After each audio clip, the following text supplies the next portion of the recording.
You are looking at Julian's pronunciation guide, where we look at how to pronounce better some of the most mispronounced words in the world, like this other curious word. But how do you say what you're looking for today?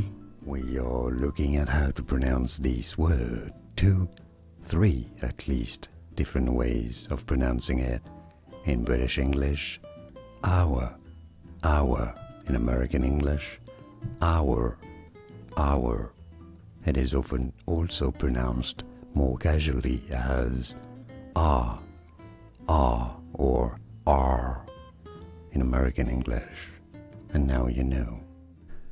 Here are more videos on how to pronounce more confusing words and names too many mispronounced. Like this video if you found it useful. I appreciate your support. I'll see you soon and thanks for watching.